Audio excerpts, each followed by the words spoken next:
the performance of the weekend, a statement win from the Warriors. We copped an absolute bollocking over social media because we had the audacity to say that the Sharks shouldn't have a home semi-final because they don't hold enough in the stadium. Well, I think they need to worry about getting there first, mate. Well, Steve, the Friday night game that we hoped would lead up to the hype, but massive blow for the Panthers. Isaiah Yeo out probably for the next 4 weeks, I reckon, most likely this season. What else we got today? Mate, we dissect the game and just how good the Warriors were and talk about whether or not they rocket into favouritism. And I give the Sharks fans a little bit of feedback after the mighty red and white dominated them on the weekend. Oh, mate, I'm looking forward to that. Also, we have got some unbelievable stats from Will Bedell, one that will blow the fans' minds away, and we'll also look at two of the contenders and why one is gone and the other is a massive chance based on that statistical analysis. We'll also have a bit of a chat about the Dolphins. Are they back? Well, we hoped the Friday game would live up to it. What a performance from the Warriors. We're going to come back to that. But is this the end of the season for the Panthers if Isaiah Yeo is out for the rest of the season, mate? What do you think? Mate, this is going to be one monumental injury to get over. People don't realise how Gio does for their attack. He takes a lot of pressure off Cleary. He's so smart in the field. A lot of them, a lot of the NRL clubs think of him as a coach out there playing against them. So he dissects the opposition, second to none, and then implements that. Very rarely do we see a player in any position, especially in the forwards, that can pick and choose when to run or when to pass so well as what Yo's done over the years. And he just adds a huge, extra element to their attack. Like it is truly phenomenal. If you look at the way he breaks down his attack inside his own half, he takes that hit up to make as much yards as most other middle forwards do. And then in the opposition 50, he starts ball playing. Gives Cleary that extra width and the extra time. A lot of the time it allows Cleary to sit back and pick and choose a little bit. So I can't overemphasize how much this is going to hurt the Penrith Panthers' chances this year.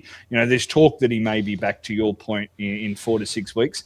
I just can't see that being the case. Obviously, They've done the scans, etc., and we won't know. They won't tell the fans, unfortunately, which is disappointing. But I just can't see it happening, mate, that they get back. And this could well be the death blow to the Panthers' chance of winning the comp. Yeah, absolutely. And the hits keep coming, but not for this year. But Brian To'o announced that he is the latest signing for the Chiefs. If Joey Manu signs, they're going to have the best backline in the competition. I think that's fair to say. But I'm with you, mate. I just can't see them. I can't see them getting across the line. The one thing that I will say, though, is that in that final 15 minutes, without Yo there, at first it was like, oh, mate, they're not really creating anything. But then suddenly Cleary just went nuts and he was creating everything. It did make me wonder, is like, well, he has that ability just to grab games by the scruff of the neck. Why does he always wait till late? Do you reckon that's by design? And if he can put a bunch of games together where he's doing that, well, then there's still every chance because they just know how to win. Yeah, I think you hit the nail on the head two ways there, Hawk. I think the first one, and you see it in Origin as well, I think Cleary does that because of Yo. I think there is no doubt the game plan early in the game is to let's get forward, let's tie the middles out, and Yo plays a bit more of a ball player, a bit more control the middle of the ruck. And then as the middles get tied, they start sucking the edges in closer to help. And then Cleary does his best work, either running the ball himself or playing at the back. So I think that ties into the reason why Cleary waits till the back end. I think that's designed on purpose. And that'll obviously change. There's no doubt about it. I think this game, while Cleary certainly his back 20 was great, I think that's more of the Warriors. I think the Warriors knew they'd won and put it into neutral for the back 20. So I think the scoreline flattered the Panthers a little bit. But you hit the nail on the head around what the Panthers are going to do moving forward. So it's one thing to say Lindsay Smith will probably play lock. But if they try and play the same style while Lindsay Smith does have some ball playing ability, he's no Yo. There isn't another Yo, right? No. So they need to play more direct, and they need to get Cleary with the ball earlier in good field position. So they need to simplify their game plan for mine, play a really strong forward pack through the middle early, and then get Cleary on the front foot, and he has to touch the ball more. I think it's a really good, coincidence that Cogger has now had a couple of games. I think that'll allow Cleary to be a little bit more confident in steering the team around the park, because Cogger's a little bit more structured than Talangi. I think if he had had Talangi at 6, losing Yo would have had an even bigger impact. So I expect, injury aside, that Cogger will play for the rest of the season in the 6 jersey. We'll see what happens for Team List Tuesday, obviously. But, for mine, you're exactly right. I think Cleary is out and out his team now, and they need to make sure they dominate in the middle, playing a simple game plan with the forwards, and then let Cleary do his thing out the back, mate. Absolutely. My concern there is that the Warriors just bashed them. So do they still have the forward pack to do that? There's a couple of moments from Moses Leota where I can see why perhaps the Panthers, they obviously want to keep him, but defensively he got caught, like lateral movement, which starts to happen in older middles. And maybe he's just not having the same impact without his partner there, Fisher Harris.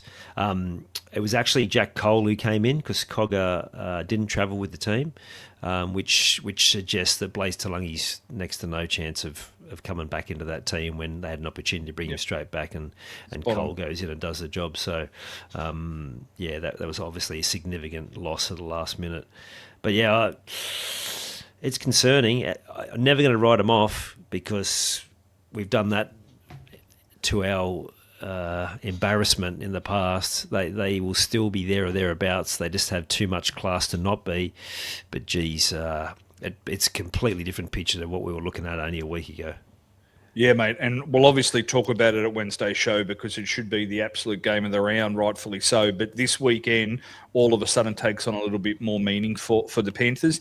Their for and against is obviously far better than the Roosters, but the Warriors now are only 2 points behind them as well. So this game, not only for getting that 2 points and keeping that top 2 finish, but also for the fact that let's just see how they're going to play and what they're going to do without Yo. To your point, it's certainly not season over for them, but I think it's going to be an uphill challenge now. And certainly if they don't get Mitch Kenny and Dylan Edwards back with a couple of weeks before the semis to give them a bit of footy, shit, mate, it's going to be very difficult and a completely different, viewpoint for the way this is going to finish for mine. Oh, absolutely. I will say this, though. Obviously, there's no one replacing Dylan Edwards, but, mate, that Jason Edgar, the production line continues. Yeah, unbelievable, isn't it? He looks like a serious talent. Yeah. And if you think about... very similar to Edwards as well. Yeah, so he's been a very, very good replacement for them. And a little bit more football, he could certainly be a regular first grader at another club, mate, no question. Absolutely. And if you think about they had Iongi in there as well, it's, again, just a production line. Yeah, 100%, mate. We talk about Blaise Talangi. He's played some fullback as well over the time. But, he's been a very good replacement for Edwards, and I can't see any reason why you'd change it. It certainly wasn't his fault they didn't win against the Warriors on the weekend.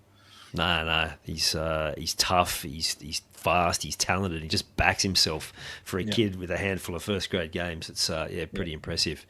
Now, this is the only reason you turned up for the podcast today, isn't it?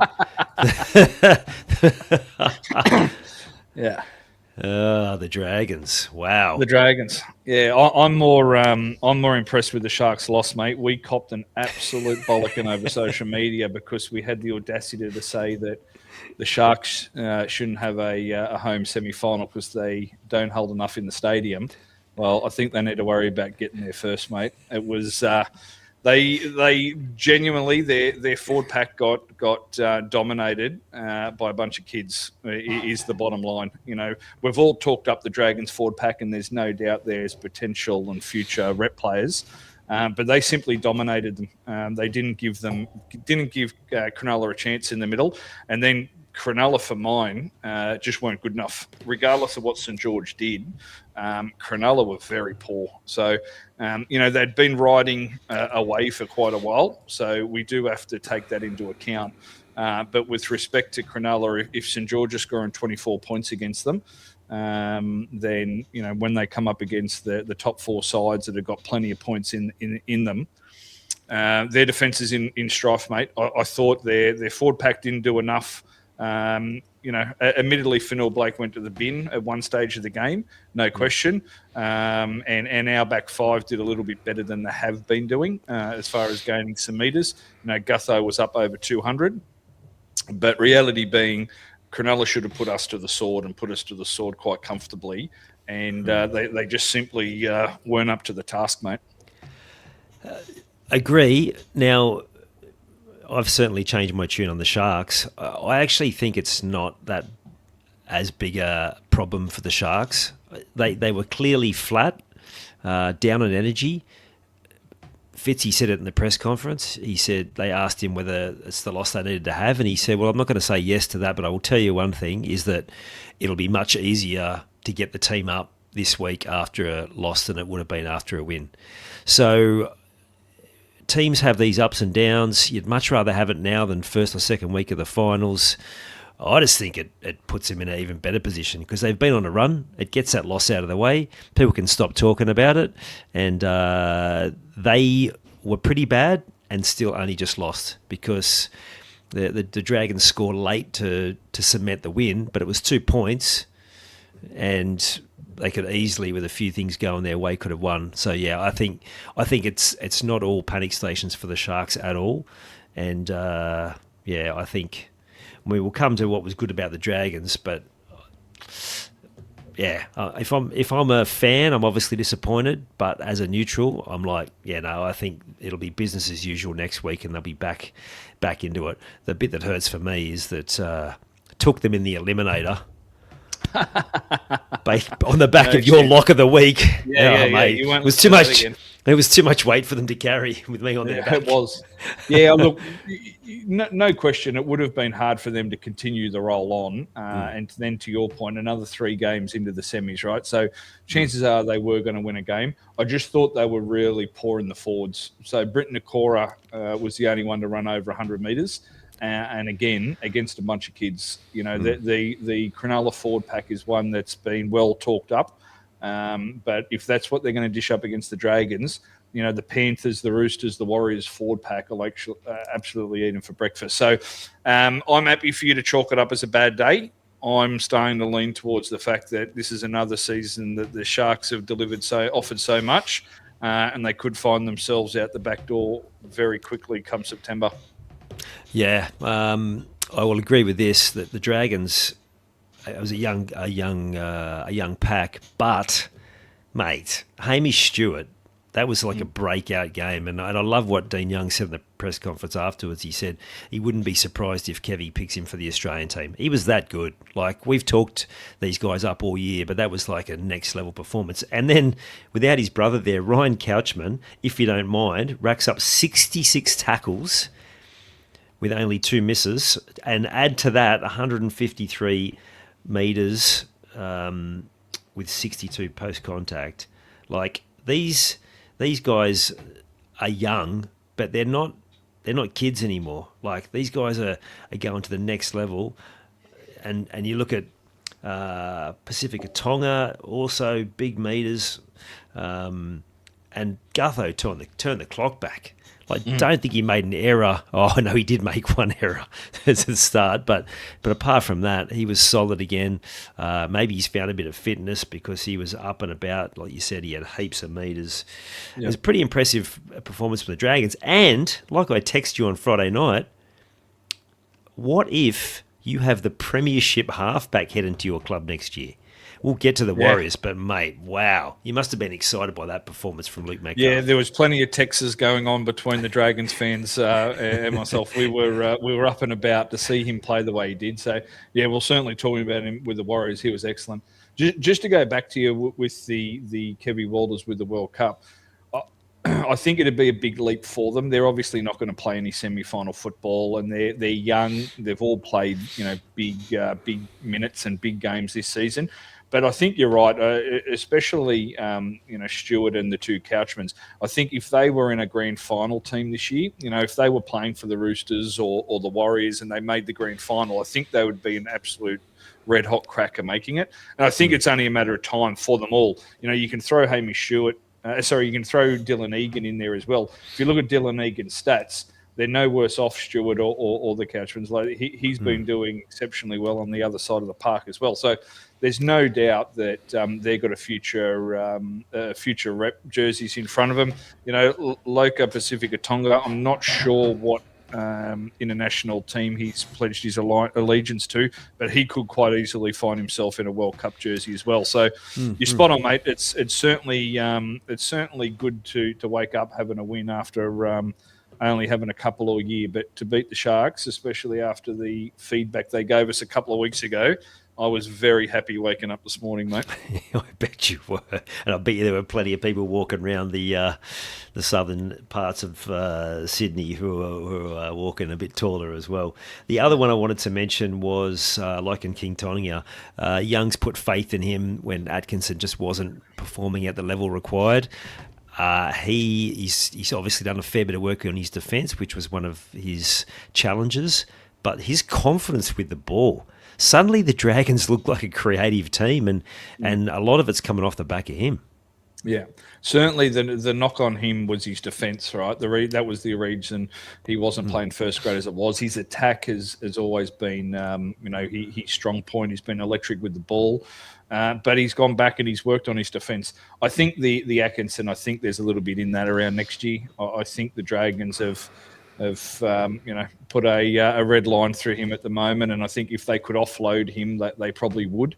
So I don't know what's happening behind closed doors, but I don't think if they, we talk about Metcalf in a moment, but if they put their top 17 on the board at the moment for next year, I don't think he makes it. And he's obviously got a lot of money going into his bank account at the end of each week. So I think there's a bit of that to it, but certainly, mate, King Tonga has taken his opportunity, and to your point, he's held his own in defence, but with the ball, he's been just really creative, and that's something that the Dragons just simply haven't had all season. They've only scored 320 points, which is obviously league low. So you can't see him getting dropped for the rest of the year. We've got the Tigers and Para, which certainly you can't chalk up as wins because they've only won 3 games all year, but you like their chances to at least compete hard. So you'd think he'll play out this season in first grade, mate, and hopefully finishes off well for himself and the Drags.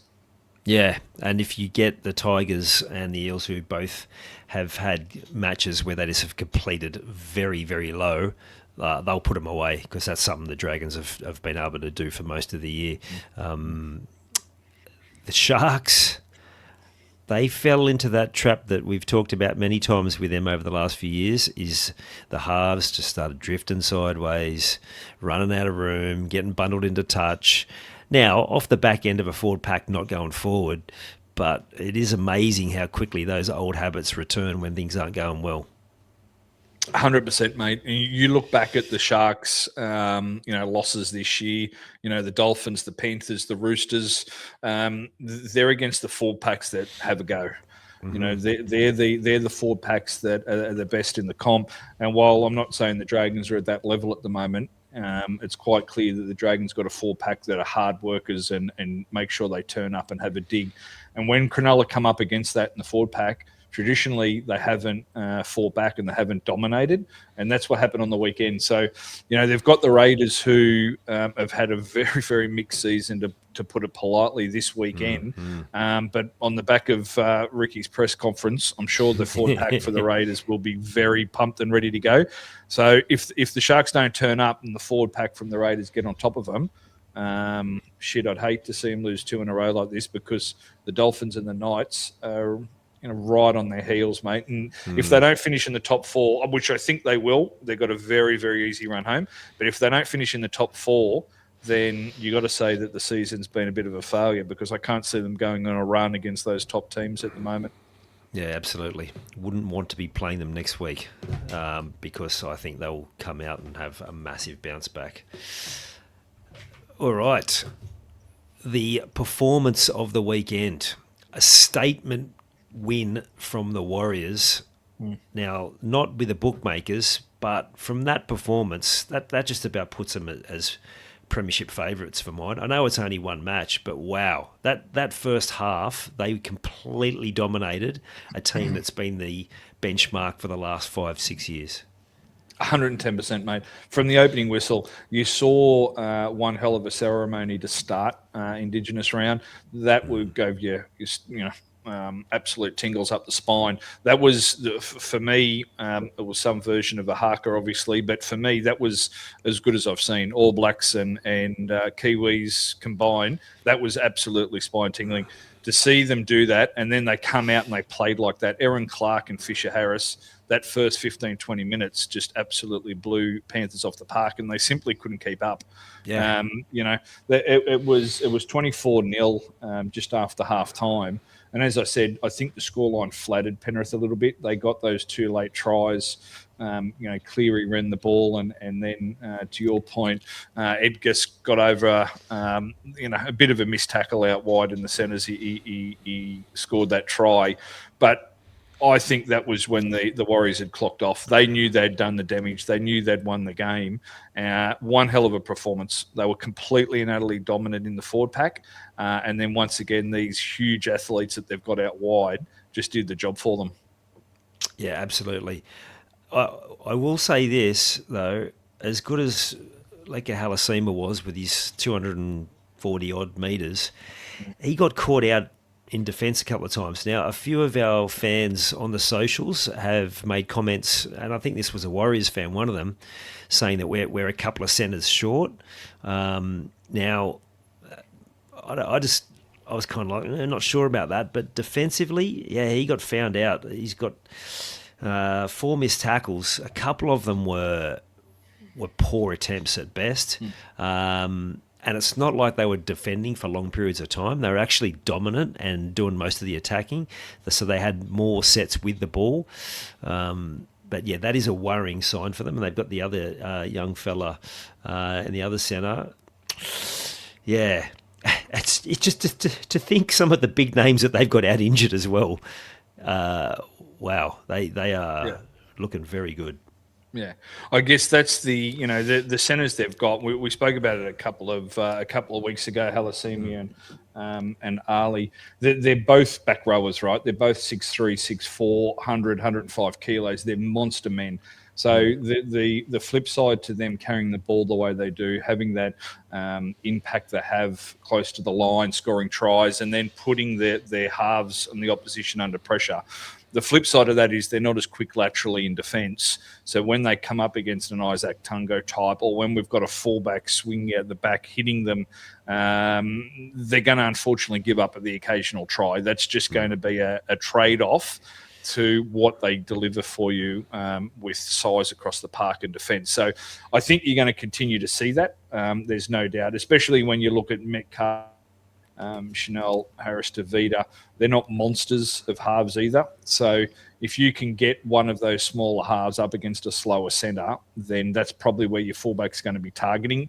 That's where certainly Edgar scored his try as well. So that's going to be the target for the opposition. But when they offer you so much with the ball, so much in attack, even just constantly running at Jack Cole and running at Cleary like they did, making them make tackles all day, mate, I wouldn't be trading. I wouldn't be trading for either of them. I'd be holding on to them, and I'd be expecting them to be there on grand final day doing damage like they've done all year, the pair of them. Yeah, absolutely. They've got a real, in their outside backs, a real production line as well. They're turning into Penrith. Phil Gould's hands all over the pathway system, and that's proving to be beneficial now. And if you look at their fullback, Nickel Clogstar's run nearly 200 metres. He's almost third choice. They got Tuapiki. They had Roger Tuashek there as well, who's out injured, obviously. And then they can just slot him straight back in. And those two young men in the centres, it's it's the envy of a whole lot of other teams. Is these top teams who have just got this production line of talent, unbelievable. But I'd like just from a personal perspective, like enjoying watching my footy. And as a neutral, man, I haven't enjoyed a half of footy like that in a long time. Like, what a performance. It was brutality, and to see them do it over, like I said before, the benchmark of the competition for the last 6 years, super impressive. Yeah, it really was, mate. And then you look at actually the breakdown, which I've only just looked at now. Their middles haven't really been chewed up. You know, Fisher Harris 57, Mitch Barnett 52, Aaron Clark, who's just continues to dominate, 44 minutes, and they got a fair bit of minutes into Tanastawa Smith, and I will just say Eddie because that last name's going to slip me up. Apologies, but they got 37 and 47 minutes into them, so it's not like they've gone out and burnt Fisher Harris and burnt Aaron Clark to get the win. They've actually continued on their normal front row rotation. So that's huge signs for them and continued the back end of the season. And I said it before and I'll say it again. If the Warriors finish in the top two, I cannot see them missing out on grand final day. Whether they win it or not will remain to be seen. But if they can finish in the top two, and when you consider after this week they will be equal second, if they get the win over the Broncos, which they should, then all roads will have to go through Auckland to get to grand final day. And I can't see them losing at home, mate. I just think that crowd and the atmosphere and the buzz around Auckland will just be like an extra player on the field, mate. And I can't see them not making it with the condition that they finish in the top two. Yeah, 100%. I totally agree. It was great to see Luke Metcalf back and performing. Obviously, well, you could see by his reaction that it was pretty important for him. Interestingly, Andrew Webster said he's not going to make a call on who's going to play halfback, so there's still every chance that Tamari Martin comes back in. But to me, like, with a performance like that, yes, it's only one game, but he just showed his class. And to me, I'd be just slotting him straight back in and having the advantage of that depth. Now, it's one thing to say that the two guys who have played in the halves have just done the job and they've played to the game plan, but having that X factor in there that brings something different and has that level of creativity. Like the try he scored coming back through traffic under the post, like he obviously trusting his body again, to have that courage to come through the front door like that, mate, get him in there. What a performance. Yeah, Webster's shown his hand before around if someone's out injured, they've got to earn their spot back in the side, which in theory is what happened to Metcalf in the first place.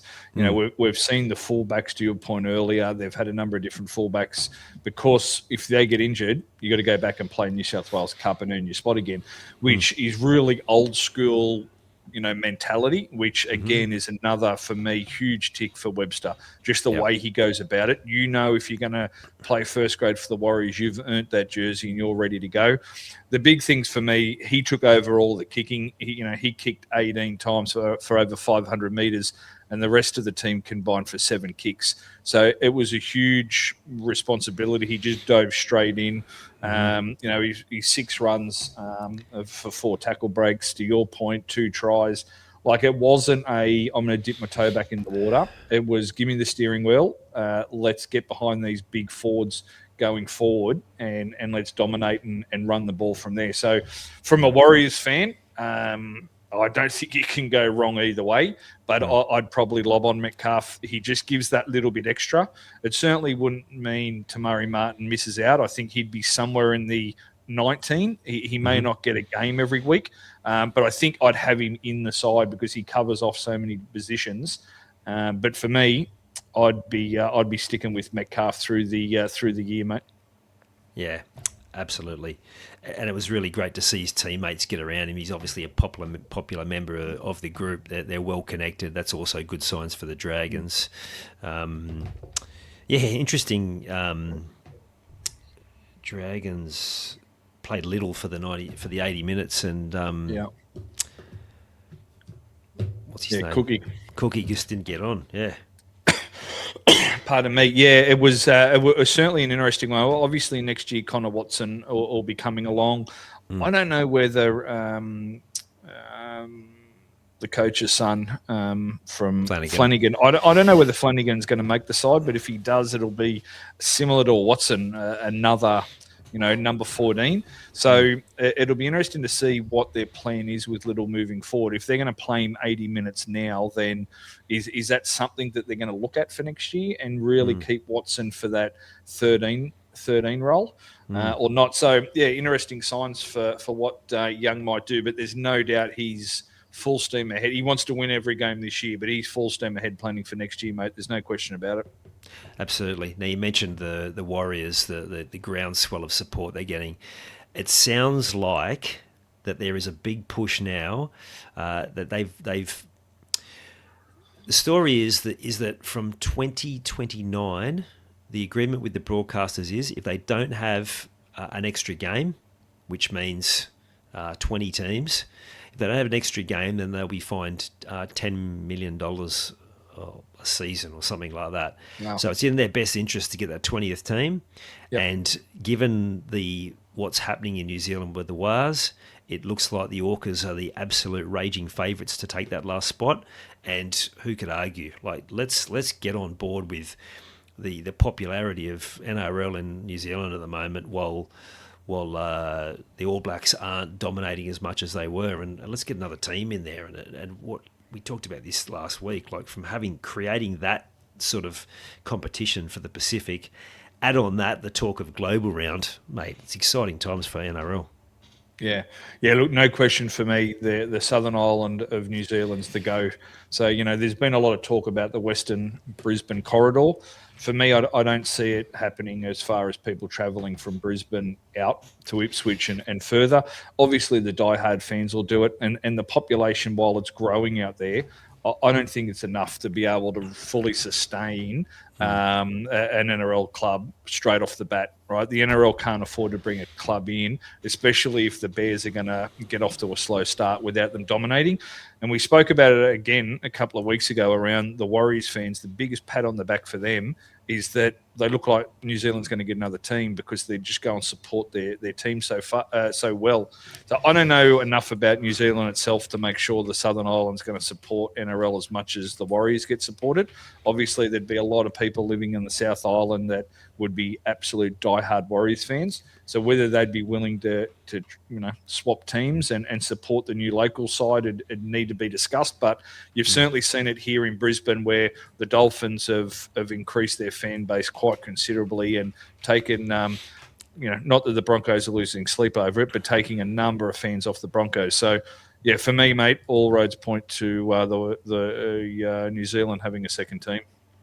Yeah, absolutely. Now, you mentioned the Bears. We'll just touch on that briefly. The Morgan Smithy signing confirmed that they unveiled their jersey, which looked fantastic. My old school colours and red and black. It's a good look. I liked it a lot. And continuing to build, they've also got some more advantage from the NRL, giving them the ability to pay their marquee player if they can get one a little bit more, which perhaps opens a door for Munster or someone like that. Because there's going to be players who maybe see themselves as a chance to go to the Chiefs who are going to miss out, because if there's a whole lot of good players wanting to go there, they can't all go there. And Michael Chammas has been clear on that. He said, we're going to wait. Munster wanted to go there, but we can't make a commitment to him at this point because we're going to see who else is available come November 1. And we're talking, at the moment, Cleary, Walker, and a couple others that escape me at the moment. But the Bears may yet get someone that falls out of a tree. Now, before we move on to the Dolphins, we want to we'll get Will on now to talk some absolutely incredible stats, so we'll go to that now. Welcome back, Will. Thanks, boys. How you going? Good, mate. You? Yeah, good. Thank you. Looking forward to another week. Good man. Now, the Broncos season has been well and truly put to bed, but you're going to put a nice bow on it with a stat here, mate. What do you got? Sorry, Madge. I've got one more for you. So obviously, as we all know, their season's over now and officially, and that's obviously coming from the from the coach as well. Just a couple of interesting things I found. One particular interesting. I'll just go over a few things.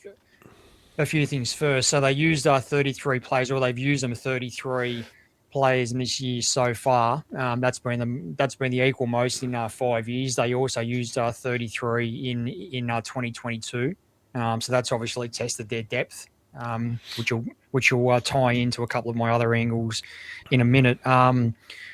Surprisingly, one of the stats I was having a look at in regards to them was the amount of meters they make in a game.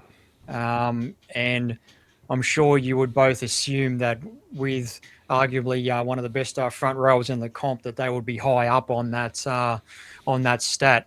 I'm sure you'd be extremely surprised to see that they're actually ranked 17th for meters made. What? Wow. Yeah, it's a pretty crazy stat. And I also had a look at, because I've been of the opinion, and the facts will back this up, and I think that this ties into a little bit of the arrogance we spoke about on a couple of earlier pods. But if we go from rounds 10 to 23 of 25 and 26, they were 16th and 17th respectively in that particular stat. Wow, that says everything. So they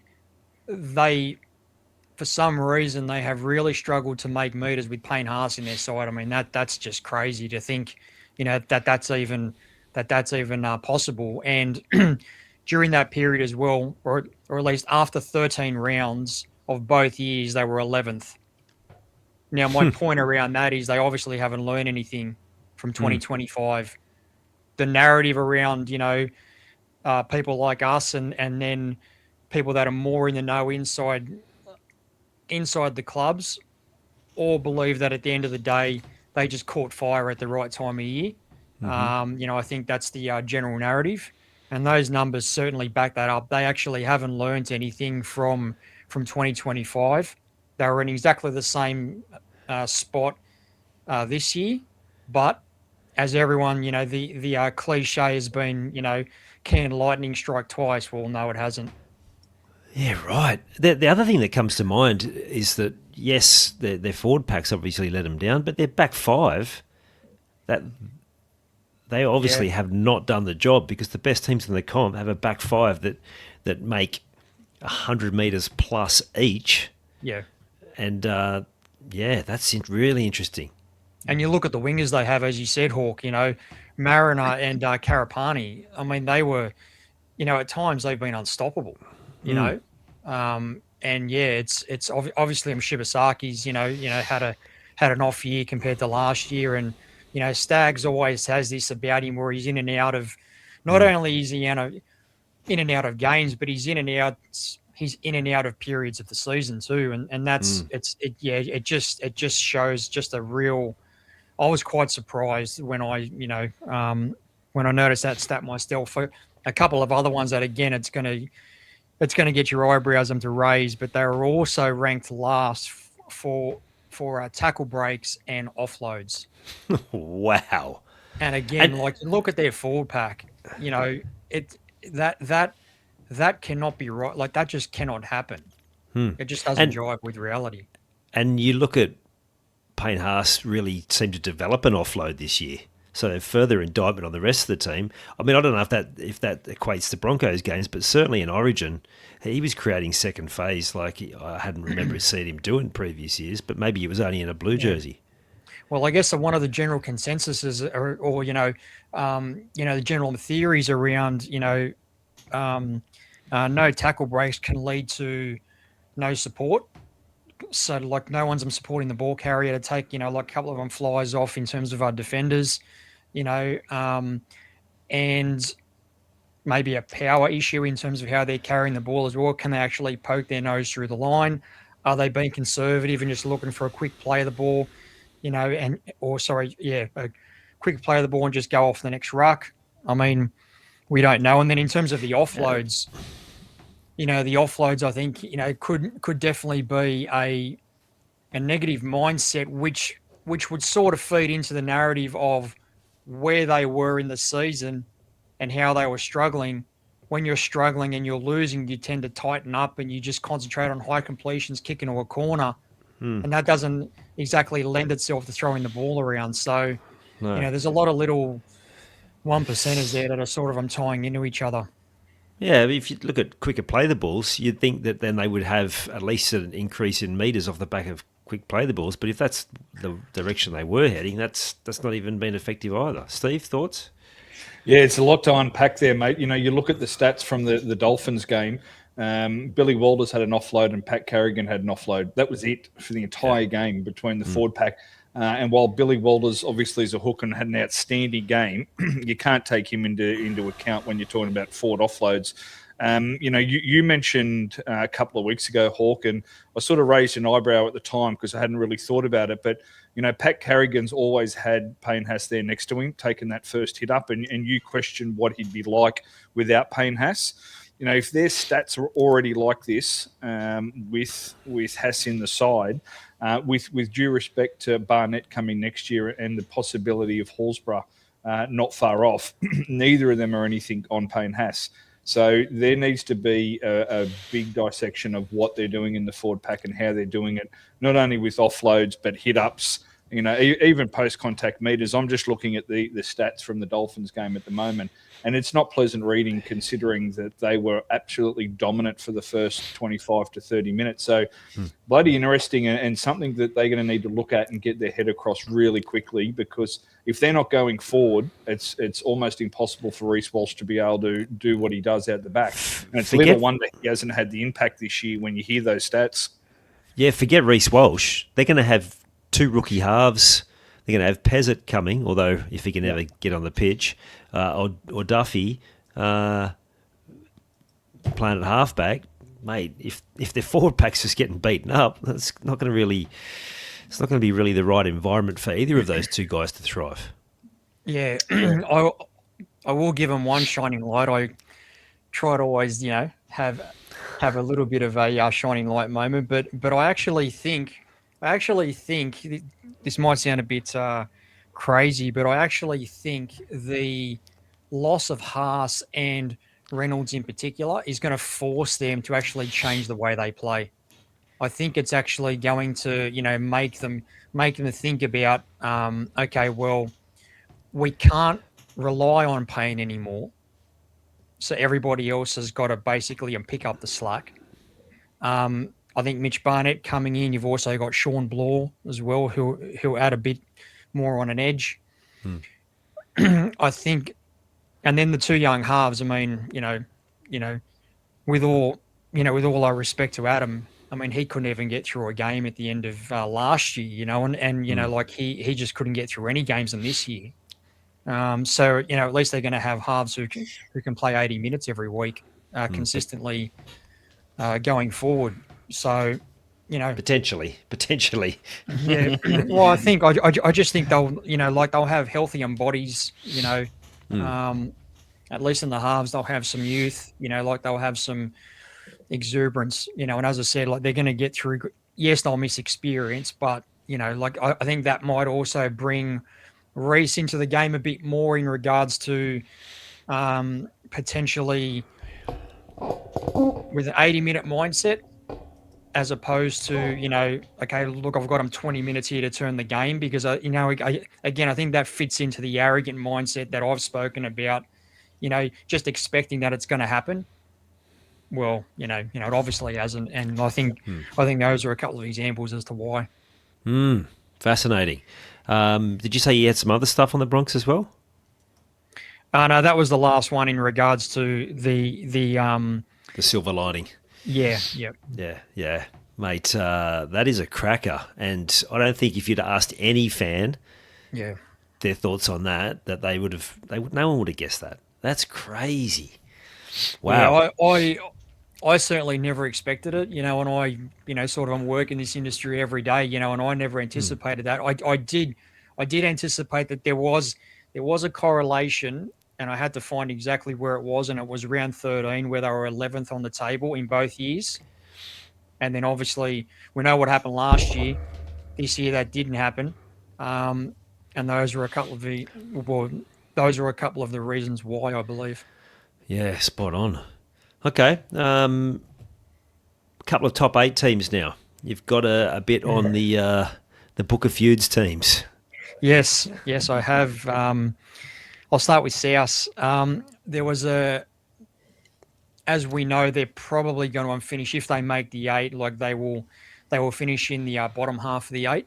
Mm-hmm. And I was just having a look at some stats, and they naturally, if they're going to finish in the bottom half of the 8, they're going to have to win 4 straight games in order to win the comp, and they haven't been able to do that this year, unfortunately for them. Yeah, So right. that's something there to dissect in regards to, I guess whether or not they can, go to that next level. Well, you mentioned Katoni Staggs saying he drifts in and out of games and also parts of the season. I think South have been guilty of that as well. And no better example of that than Saturday night. Like, I literally turned off the TV that at half time because I'm like, I just can't put myself like, I don't turn the TV off, but I make myself watch it. But oh mate, I couldn't cope. And then to have a look at the scoreboard half an hour later, and they've fallen in a hole. That's just a snapshot of their season, isn't it? Yeah, it's certainly up and down. The one period, there was a period there earlier in the year, they won 4 out of 5, so they went 2 wins, a loss, and then another 2 wins. 2 wins have been their biggest streak all year. So they went in that period. They were 4 wins out of 5. Their loss was against Canberra. In Perth, which was that high scoring game, which I think they led there for a period of they did, yeah, of the game. So it's not beyond them, and I think with Latrell potentially coming back, hopefully on this week against the Dogs, I mean he could be the catalyst. If there's going to be a team and an individual that could get the 4 in a row, I wouldn't put it past the Bunnies. So, that's an interesting little side note there. Thoughts on that, Steve? Yeah, I think obviously the 4 in a row is going to be a big one. We still haven't seen someone win it from the bottom half of the 8. But then when you talk South, they're going to have to win at least 2 of their last 4 to make it. Their last 4. And they come up against the Bulldogs, the Warriors, the Roosters, and the Titans up here on the Gold Coast. So those 3 teams are going to be extremely hard to beat. And on their own home deck on a Saturday afternoon, the Titans can turn up and put on a good performance. So not only would they have to win the 4 straight, but they're going to have to start playing a lot better football than they are right now. And then when you consider their away records 3 and 7, they're not going to get a home semi at all. So they're going to have to go on the road to make this happen. And when you look at, obviously, the Warriors, the Dolphins, the Knights, potentially the Cowboys, there are some decent hard road trips coming up in front of the Rabbitohs. So, look, mate, they're going to do it hard to actually make it. And then if they do, unfortunately for this season, Latrell is the only thing, to Will's point, that could help them. But they potentially could be cannon fodder, even if they do make it with the run that they've got coming up. Yeah, I agree. And if you look at the 2 teams that are more than likely going to finish 5th and 6th, it's Dolphins and Knights, who are hitting a bit of form, and it could be an early exit. It's interesting watching teams being a bit more cagey with injuries, and particularly longer term ones. We're not getting straight out responses about when they're going to come back. Like Latrell was out for the season, maybe he's back this week. Bennett says in the press conference, so you'll have to ask him. I don't know if I believe he actually will be back this week. I won't believe it until I see it. Even with Penrith now with Yo, we're hoping to be back for first week of finals. Well, everyone's saying if it's a torn pec, it's never been done before, someone not getting surgery, and it seems like something that's not realistic. So seems to be a change of tune for some teams. Yeah, I've probably got one more there on South, which is not good for South fans. So try to get your head around this one. In terms of our turnaround times in between games. So in their next 4 upcoming games, they go from a 6 to an 8 to a 7 to a 6-day turnaround. Okay, so having a look at the combination of those turnarounds over the past 3 years, they've got a 33% win rate in that configuration. Funnily enough, and I don't know if this is an age thing, sometimes it tends to be, their best turnaround times is obviously the longer the better. Now that could be, it could be an age thing. It could just be one of those things about who they play, whether it's on the road or on whatnot. But the period of turnaround times they have coming up is their worst historically, at least for the last couple of years.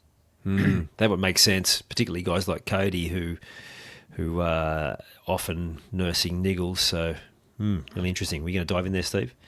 Oh, just on pure stats, and I love that stat. That's pretty cool to hear. On that stat, they don't make the top 8 is the bottom line. They've got to win 2 out of their last 4. They've got to hit 50% strike rate for them to make the 8. Making sure that their for and against is still there, and if they're only at 33% over that configuration, then it's not going to happen for them. So, very, very interesting to see. If you're a Bunnies fan, you really want to see this win against the Bulldogs this weekend, or she's going to be all over for them on Will's stats there. Absolutely. And to make matters worse for the Bunnies fans, you've got a positive one for the Roosters. Yes.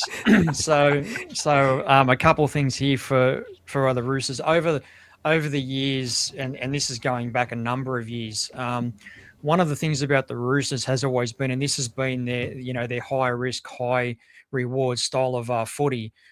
When it comes off, we can now say they put 80 on teams. Yes. When it doesn't, their completion rates have been their Achilles heel, and especially at the back end of the year in big games.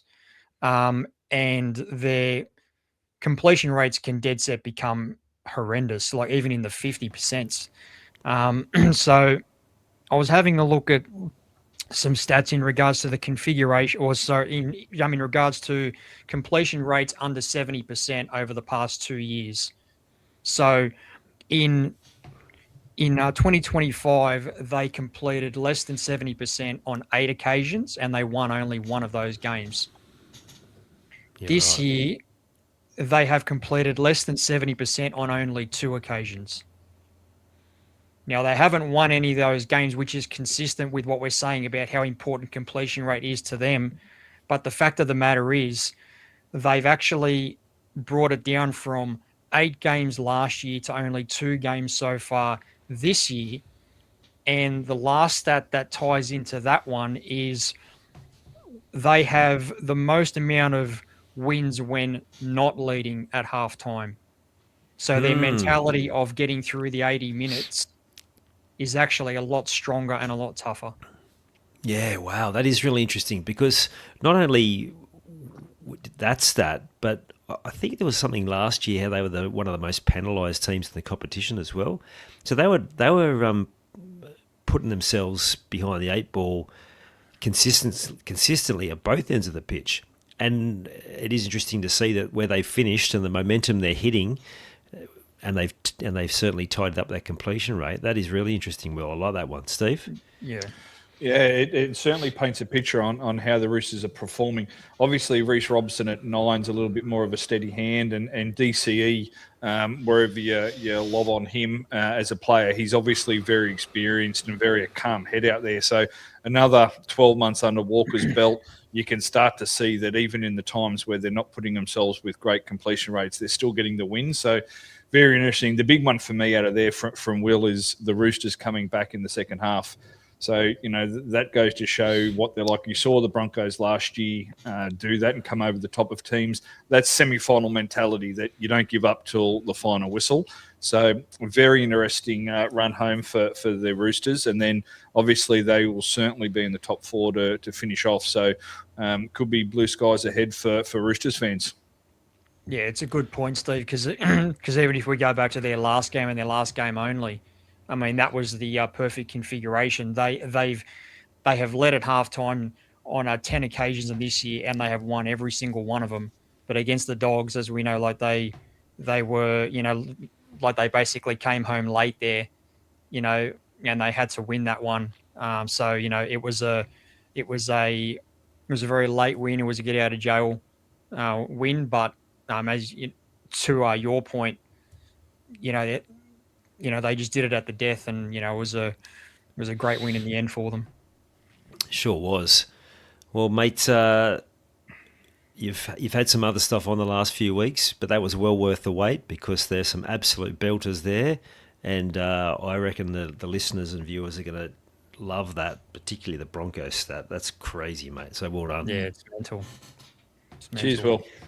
No worries, guys. Thanks. Have a good week. Too, mate. Thank you. That's unbelievable, isn't it? The Broncos. I can't. I mean, obviously true, but I'm staggered by the fact that they are 17th for run meters. Yeah, it really puts it in perspective what they've done, and as I said then with Will, it's put Walsh under a hell of a lot of pressure. It's put the halves under pressure. So they need to have a good, hard think about what's going to come next year because obviously Willison's going to get a little bit of help with Barnett and potentially Horsburgh, but they're going to need to bring someone through very, very quickly or they're going to find themselves down the bottom end of the ladder again next year, mate. Mm-hmm. Now, their season was officially put to bed, and we won't go too far into that. They came out all guns blazing to start that match. But the Dolphins get home and celebrate their first ever final series locked in. Pretty impressive for this new team to the growth that they've had over this 3-year period. Yeah, what a team, mate. We spoke about them at length over the Origin period. They had 7 or 8 Origin players picked this season, which was the most out of any club. Just a huge effort considering, someone sat there and put this team together only 3 or 4 years ago. And then when you saw the team they put on the park without those Origin players, and that was even more impressive. Obviously the Farnsworths and the Izzy Katawas and the Nicarimas, etc., that Marshall Kings that weren't around at Origin that are still absolute world class. So, look, hats off to them. It is an amazing effort. It'll be interesting to see where they finish. Obviously, we spoke earlier around the Sharks, just giving them that little sniff of jumping into 4th spot. They lost to the Sharks earlier in the season. That was 66-0 over that Origin, and that might hurt them with the for and against. That might come back to bite them in the arse. But very impressive, mate. Hats off to the Broncos. They really come out firing. They scored 4 tries in the first 20 minutes, but all of a sudden Wolf went to his bench and Donahue, Plath, Gilbert come on and just absolutely changed the game. The amount of class that Plath has. You talk about a young forward getting picked in the Australian side. For mine, Plath certainly has to be in the side, especially if Yo's not there and they'll be looking for another middle. He's just an out-and-out gun, mate. He's just got class written all over him. And Donahue and Gilbert just dominated through the middle, and they were just simply too fast and too good for the Broncos as soon as they made those changes, mate. Yeah, Max Plath, we talked only a few weeks back saying that is there potential for there to be a post-Origin fatigue to creep in. But, mate, he was so good. He came on and made a difference. Second half, there was one particular run where he really opened the game up when it was there to be won. Super impressive. They've got strike power all over the park. I mean, Herbie didn't have one of his best games. He certainly wasn't awful, but then you get the hammer steps up and do something crazy. Nicarima was good. Cobbo, outstanding, particularly in the first half. Like, they are going to scare some teams. If they... Yeah, there's still a genuine chance of finishing 4th, but then even if they finish 5th, you would expect them to win the first week of the finals in a canter. Then they get a team coming off the back of a tough qualifying final from one of those top 4 teams getting beat. They're going to be dangerous. You're 100% right, mate. We've spoken with Will earlier in the year. Teams coming off a Penrith or a Warriors the next week traditionally lose again, right? Just because they've come up against one of the best teams in the comp. And then obviously the Roosters aren't far behind that. So regardless of who comes up against them, they're going to be coming back to the Dolphins with the assumption that they do finish 5th. Could quite easily win the first 2 and find themselves in a grand final qualifier. And then anything can happen on the big occasion. Someone gets a HIA, a referee gets a little bit happy with his 6 agains, and then all of a sudden the Dolphins get on a roll. So, look, uphill task. We know history gone by. You got to finish in the top 4. But if someone's going to have a bit of a dip, the Dolphins have certainly got the side to score the points, and the defence outside of that big game against the Sharks over Origin, the defence has been pretty bloody good as well. So, hats off to them, mate. Absolute impressive effort to get into the semi-finals, and congratulations to all the fans. Absolutely, and regardless of how it unfolds this year, they'll be a massive threat for the title next year as these young guys keep improving. We just want to touch on a few games really quickly. I was wrong about the Dogs. I thought they were still a way off the pace, but that was quite an impressive performance and probably should have got the job done against the Roosters. The Roosters showing championship quality to not be at their absolute best, but come back and get the job done. Again, we talk about a team that's got class and X factor all over the park. That is them. It's good to see a guy like Billy Smith, who's had a run of injury. He was on the wing, but he was just tough. He's a tough player. So there's that one. I don't know if you wanted to add anything on that game, mate. No, not really, mate. We'll talk a little bit about this weekend's game on the Wednesday episode, because the Bulldogs South, it really shapes as a must-win, obviously, for both. Whoever loses that is going to find it almost impossible. But, yeah, to Will's point, the Roosters are just finding a way to win, even when they're not playing at their best. Coming off that big win in Townsville, very impressive performance against the Dogs. The Bunnies Eels game, I was talking to a South mate, and he texted me. He said, "Are you at the game?" And I said, "Actually, I've turned it off." And he's like, "You might want to turn it back on again." And we were both in agreement. The reason, with the urge to turn it off, is not. We've both seen our teams lose heaps, right? As long-suffering Para and South fans, but it's some of the refereeing decisions, like the one on half time where Sam Rani goes over and then drops the ball just short, where I don't like the rule, but Jai Gray wraps his arms around him, tackles him in the air, and it's called play on. And it's like, if you're going to have these rules, which are tough to police anyway, at least be consistent with them. So that did my head in.